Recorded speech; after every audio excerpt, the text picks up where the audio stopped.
तो चलिए दोस्तों, अब शुरू करते हैं अपनी आगे की यात्रा को और देखते हैं प्राइस का डीएनए कैसे देखा जाता है, कैसे ढूंढा जाता है और कैसा दिखता है। और हमने बात की थी फैमिली ट्री की, तो वो देखेंगे। और मार्केट को टाइम कैसे करना है, ये सब हम यहाँ से आगे जो है समझने वाले हैं। अब नेक्स्ट जो आपकी स्क्रीन पर आ रहा है वो है mean reversion and mean deviation. जितने भी ट्रेडर्स हैं ना, ज़्यादातर लोग हर चीज़ पर बात करेंगे।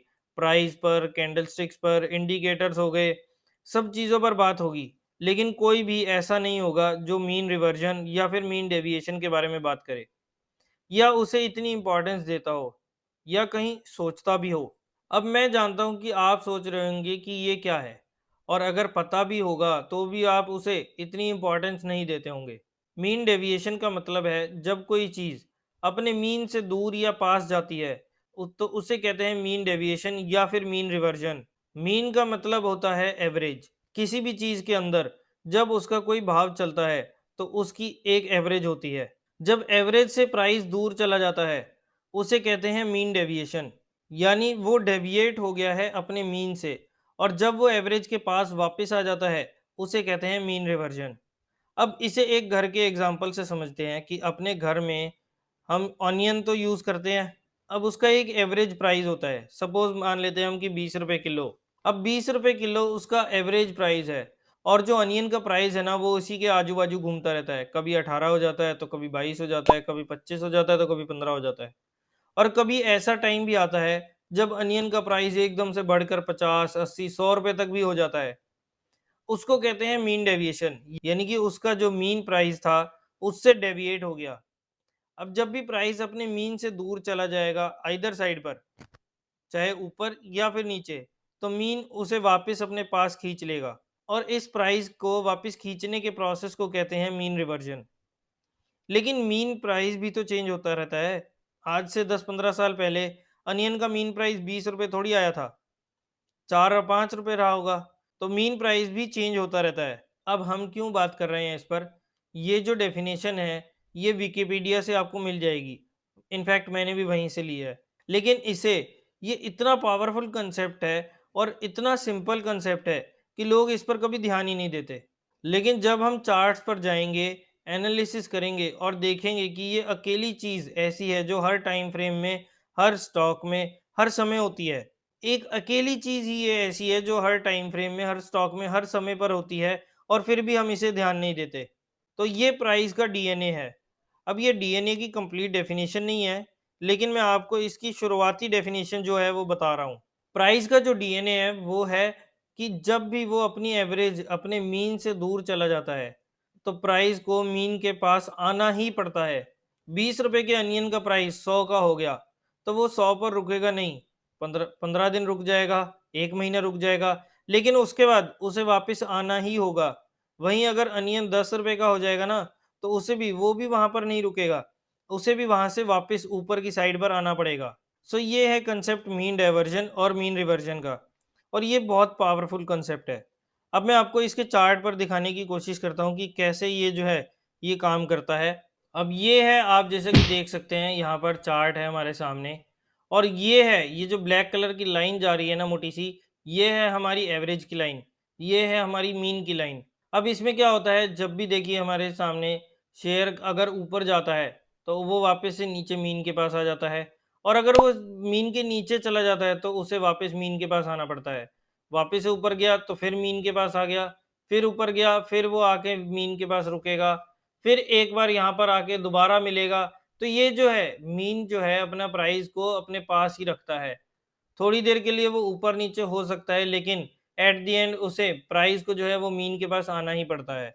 अब हर टाइम फ्रेम की, जैसे ये हमने वीकली चार्ट खोल रखा है, तो अगर मैं आपको इसमें डेली चार्ट्स पर दिखाऊं, तो डेली चार्ट्स पर भी आप देखेंगे कि यहाँ से प्राइस ऊपर गया, वापस से मीन के पास आया, फिर ऊपर गया, फिर नीचे आया, लेकिन अब की बार पूरा नीचे नहीं आया, ऊपर चला गया, वापस से वो मीन के पास आ गया, फिर ऊपर गया, फिर मीन के पास, अब वो नीचे चला गया, उसके बाद वो वापस मीन के पास आ गया, फिर वो प्राइस जो है मीन के ऊपर चला गया, वहां से वापस घूम के नीचे आ गया, फिर ऊपर चला गया, फिर नीचे आ गया। तो इस टाइप से आप देखेंगे कि हर टाइम फ्रेम पर, ये है डेली हो गया, अभी हमने वीकली देखा था, अब आप मंथली देख रहे हैं।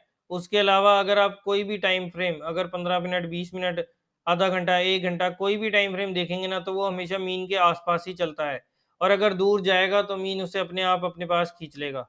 अभी आप ये मत देखो कि ये क्या है, कैसे है, बस ये एक मीन या एवरेज की लाइन है और प्राइस नीचे जाता है तो प्राइस जो है वापस मीन के पास आ जाएगा, प्राइस ऊपर जाएगा तो वापस से घूम के वो मीन के पास आ जाएगा।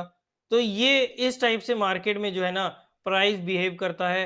अब आप चाहे इसे जिस मर्जी टाइम फ्रेम पर काम करके देख लो, 1 मिनट, 5 मिनट, 15 मिनट, 1 घंटा, 2 घंटा, डेली, वीकली, मंथली, ईयरली, चाहे जिस मर्जी टाइम फ्रेम पर देख लो, आपको ये मीन जो है, मीन और प्राइस का रिलेशन जो है वो ऐसे ही नज़र आएगा। अब प्राइसेज़ जो हैं वो रोज़ चेंज हो रहे हैं, तो मीन भी रेगुलरली चेंज होता है। मीन हमेशा मूविंग होता है। जैसे पहले अनियन का ₹5 का एवरेज होती थी, ₹5 की मीन थी और आज वही प्राइस जो है, वही एवरेज प्राइस इसका ₹20 हो गया है। ऐसे ही मार्केट में भी मीन जो है चेंज होता रहता है। इसलिए इसे हम मूविंग एवरेज भी कहते हैं। तो जब भी मीन से प्राइस दूर जाएगा, तो मीन उसे वापस अपने पास खींच लेगा और अगर प्राइस जो है मीन से दूर जाकर वापस नहीं आता, यानी कि अगर वो मीन के पास नहीं आता, तो मीन उसके पास चला जाएगा। जैसे कि अब आप यहाँ पर देख सकते हैं कि यहाँ पर प्राइस जो है वो इतना मूव नहीं हुआ, लेकिन मीन जो थी वो कितनी ज़्यादा मूव हो गई। अब आप एक चीज़ ना नोट करें, अब जो मैं बोलूँगा ना आपको वो अपनी लैंग्वेज में किसी भी टाइप से आप नोट करना चाहें, वो आप लिख सकते हैं, इंग्लिश, हिंदी, जिस भी आपको लैंग्वेज में जिस भी टाइप से आप इसे लिखना चाहें, इसे नोट डाउन करना चाहें। अब आप एक चीज़ नोट करें कि कोई भी नया या फिर बड़ा ट्रेंड जो है शुरू नहीं होगा या फिर रिज्यूम नहीं होगा जब तक प्राइस और मीन जो है एक जगह पर नहीं मिल जाते। तब तक जो भी ट्रेंड है या जो भी ट्रेंड दिख रहा है वो ट्रेंड नकली है, वो ट्रेंड है ही नहीं। जैसे यहाँ पर प्राइस जो था मीन के पास आने वाला था बट वो पहले ही चला गया, तो आप देखो कि वो ज्यादा दूर जा ही नहीं पाएगा और वापस से मीन जो है उसे उसे जो है अपनी तरफ खींच लेगा। अब मीन चाहे ऊपर चला जाएगा या फिर प्राइस जो है वो हल्का सा नीचे आ जाएगा, लेकिन दोनों आप आकर जब तक मिलेंगे नहीं तब तक वो बड़ा मूव जो है वो दिखा नहीं पाएंगे। ट्रेंड हमेशा मिलन के बाद ही शुरू होगा और अगर वो ट्रेंड मिलन से पहले शुरू हो रहा है तो वो असली ट्रेंड नहीं है। जैसा कि अभी हमने यहाँ पर देखा, अब हम किसी और चार्ट पर देखते हैं। जैसा कि अब आप यहाँ पर देख सकते हैं कि जब तक ये प्राइस मिलेंगे नहीं, प्राइस और मीन का मिलन नहीं होगा, तब तक एक बड़ी मूव जो है नहीं आएगी। यहाँ पर भी आप देख सकते हैं कि पहले नीचे गिरा, वापस से ऊपर आया और फिर एकदम से हमारे को एक्सप्लोसिव मूव जो थी देखने को मिली। अब यहाँ पर ये जो करेक्शन हुई है, इसके पीछे की एक वजह है, इसके पीछे की एक वजह है और वजह ये है कि प्राइस जो है ना मीन से दूर चला गया और ये दोनों मियाँ बीवी की तरह है, लड़ते भी रहेंगे, एक दूसरे से हाथापाई भी करते रहेंगे, गुस्से में भी रहेंगे, लेकिन रहेंगे एक साथ ही। एक दूसरे से ज़्यादा देर तक दूर नहीं रह सकते। अगर एक नहीं आ पाता ना पास में, तो दूसरा उसे बोलता है कि तू वहीं रुक, मैं तेरे पास आता हूँ। अब प्राइस जब मीन के पास आता है तो उसे कहते हैं हम प्राइस वाइज करेक्शन। जैसे कि अब आप यहाँ देख सकते हैं कि प्राइस एकदम से यहाँ तक गिरा, अब एकदम से वो वापस से करेक्ट कर गया, तो इस करेक्शन को हम कहते हैं कि प्राइस वाइज करेक्शन। या जैसा हम यहाँ देख सकते हैं कि यहाँ पर जो था प्राइस एकदम से गिरा, मीन इतना नहीं मूव हुआ लेकिन प्राइस जो था वो ज़्यादा मूव हो गया, तो यहाँ पर होगी हमारी प्राइस वाइज करेक्शन। और जब प्राइस खड़ा रहेगा और मीन वहां पर जाएगी तब उसे कहते हैं टाइम वाइज करेक्शन। जैसा कि आप यहाँ पर देख सकते हैं कि यहाँ पर प्राइस जो था वो वहीं खड़ा रहा, इस टाइम इसका प्राइस था 936 रुपये और यहाँ पर प्राइस आ गया 874 रुपये। प्राइस ज़्यादा नहीं गिरा, यहाँ पर जो था उतना ही प्राइस था, 900 से 940 रुपये के आसपास। लेकिन मीन देखेंगे कि मीन कितनी ज़्यादा ऊपर आ गई, तो इस एरिया को इस टाइम पर हम कहेंगे कि प्राइस जो था वो टाइम वाइज करेक्ट हो चुका है, कि स्टॉक जो था वो यहाँ पर टाइम वाइज करेक्ट हो चुका है। अब इसे हम वो वॉशरूम वाले एग्जांपल से समझते हैं कि अगर कोई बंदा है जो मेरे पास बैठा है, उसने 3 घंटे तक मेरे पास बैठा रहा और उस टाइम पे उसने 1 बॉटल पानी पी ली, 3 घंटे बाद वो वॉशरूम गया, तो इस चीज़ को हम कहते हैं कि टाइम वाइज करेक्शन। तो इस चीज़ को हम कहेंगे कि टाइम वाइज करेक्शन ज़्यादा है और प्राइस वाइज कम है। अब इसी के उल्टा, अगर वो 1.5 घंटा मेरे पास बैठा और 3 बॉटल पानी पी गया, तो प्राइस वाइज करेक्शन भी ज़्यादा हो गई और टाइम वाइज जो थी वो कम हो गई। तो देखो होंगे दोनों ही, किसी में ज़्यादा होंगे तो किसी में कम होगा। किसी में टाइम वाइज करेक्शन ज़्यादा होगी जैसा कि इस केस में, तो किसी में प्राइस वाइज करेक्शन ज़्यादा होगी जैसा कि यहाँ पर हम देख सकते हैं। लेकिन जब तक दोनों मिलेंगे नहीं, प्राइस आगे बढ़ेगा नहीं। बड़ी चाल किसी भी साइड पर बिना मीन रिवर्जन के आती ही नहीं है। अब आपने एक चीज़ सीखी होगी मार्केट्स में, आपने टेक्निकल्स में, और वो है ट्रेंड लाइन। अब ट्रेंड लाइन का कंसेप्ट क्या है? जैसा कि अब हम यहाँ पर देख सकते हैं कि हमने 2 पॉइंट्स की टॉप्स को मेज़र किया। टॉप्स को जो है कनेक्ट किया और उसके बाद हमने एक लाइन को एक्सटेंड कर दिया। अब आप देखेंगे कि यही तो कंसेप्ट है ट्रेंड लाइन का भी, वो भी ऐसे ही चलती है। अब अगर हम नीचे वाली साइड पर देखेंगे ना, अगर जैसे ऊपर चढ़ता हुआ शेयर है, तो उसमें सपोज़ करें हमने यहाँ पर एक ट्रेंड लाइन बनाई। अब ट्रेंड लाइन भी तो इसी टाइप से काम करती है, जब वो शेयर ऊपर जाएगा, वापस से एक बार ट्रेंड लाइन के पास आएगा, फिर ऊपर जाएगा, फिर ट्रेंड लाइन के पास आएगा, और जब तक वो ट्रेंड लाइन के पास नहीं आएगा, तब तक हमारे को यहाँ पर एक बड़ी मूव देखने को मिलती ही नहीं है। जैसा कि अभी हमने यहाँ पर एक ट्रेंड लाइन खींची थी कि अगर वो ट्रेंड लाइन से नीचे जा रहा है, उसके मीन प्राइस से नीचे जा रहा है, वो वापस आएगा, फिर नीचे जाएगा, फिर वो वापस आएगा, और जब तक वो मिलन नहीं होगा तब तक हमारे को दोबारा से एक बड़ी मूव जो है वो देखने को मिलती नहीं है। जैसे ही वो मिलेगा उसके बाद ही यहाँ पर हमारे को एक बड़ी मूव जो है देखने को मिलती है। ट्रेंड लाइन जब लगाई जाती है तब या तो लोज को कनेक्ट करके या फिर ये टॉप्स को कनेक्ट करने के बाद हमारी एक ट्रेंड लाइन बनती है, और उस हिसाब से यहाँ पर जो है वो पूरा ट्रेंड जो है चलता जा रहा है। अब ट्रेंड लाइन क्या है sir? Trend line mean he तो है। इस मीन से जब भी प्राइस दूर जाएगा, उसे नीचे आना पड़ेगा, उसे वापस अपने मीन के पास जो है वो आना पड़ेगा। अब प्राइस जब भी अपनी ट्रेंड लाइन से दूर जाएगा, उसे वापस अपने प्राइस के पास, अपनी मीन के पास जो है वो आना पड़ेगा। अब अगर उस शेयर को ऊपर जाना है, तो पहले वो अपनी मीन को आके टच करेगा और वापस से उसके बाद ही वो है जो है एक बड़ी मूव दिखा पाएगा। तो अब हम एज़ अ ट्रेडर, हमें क्या चाहिए? हमको चाहिए, सबसे पहले तो चाहिए हमें एक ट्रेंड। ट्रेंड हमें वो जगह ढूँढनी है, हमें वो जगह ढूँढनी है जहाँ पर करेक्शन खत्म हो रही है। जैसा कि यहाँ पर, इस टाइम पर।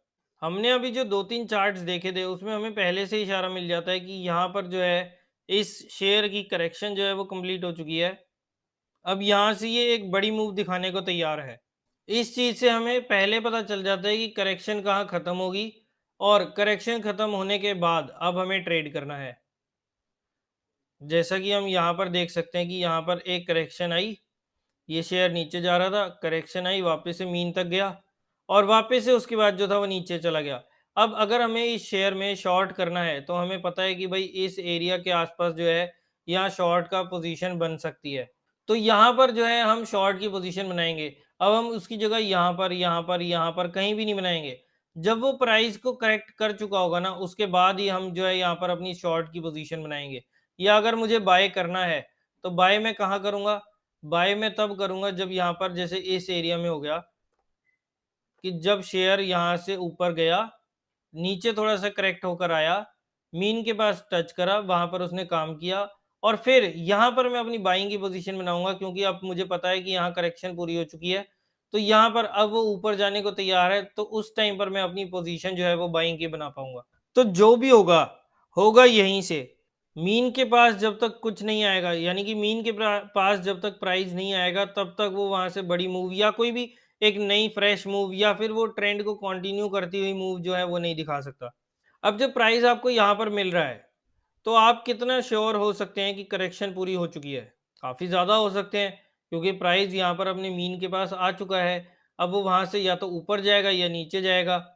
तो अब हम यहाँ तक तो श्योर हो चुके हैं कि यहाँ पर हमारी करेक्शन जो है वो पूरी हो चुकी है। अब हमारे को यहाँ से एक नया ट्रेंड, चाहे वो एक्सटेंडेड वाला हो या फिर एक नया ट्रेंड हो, वो चीज़ जो है हमें यहाँ पर नज़र आएगी। तो ये तो अभी शुरुआत है। इसमें बहुत सी चीज़ें ऐसी हैं जो अभी अनफ़ोल्ड होनी बाकी हैं, जो एक्चुअल में आपको टाइमिंग करना सिखाएगा। टॉप पर कोई कैंडलस्टिक, कोई ना कोई पैटर्न बना होगा, तभी नीचे आएगा, और अगर नीचे से वो शेयर ऊपर जा रहा है, तो वहाँ पर भी हमारे को एक कोई ना कोई कैंडलस्टिक पैटर्न जो है वो नज़र आएगा। जैसा कि अभी हम अगर इसे कैंडल्स पे क्लिक करें, तो अब देखिए यहाँ से शेयर जो था वो गिरा, तो यहाँ पर हमारे को एक इवनिंग स्टार देखने को मिला है, तो उसके बाद यहाँ पर गिरावट हुई। अब यहाँ मीन से वो वापस ऊपर गया, तो यहाँ पर हमारे को एक equal bottom, tweezer bottom pattern जो है वो देखने को मिला, तो उसके बाद वो यहाँ से हमारे को एक बार उछाल देखने को मिला। इसी टाइप से अगर आप देखेंगे कि यहाँ पर अब जो एक लेटेस्ट मूव आ रही है, या किसी और चार्ट पर जाकर देखें, तो अब आप देख सकते हैं कि यहाँ पर हमारे को मीन के पास एक कैंडलस्टिक पैटर्न बना, जिसे हम बियरिश एनगल्फिंग पैटर्न कहते हैं। वहाँ से हमारे को गिरावट जो थी देखने को मिली। सिमिलरली यहाँ पर जो था हमारे को एक पैटर्न देखने को मिला, ऐसे ही यहाँ पर भी हमें एक पैटर्न देखने को मिला। तो इस टाइप से हमें जहाँ पर भी करेक्शन आएगी ना, वहाँ पर हमें एक पैटर्न जो है वो ज़रूर देखने को मिलेगा।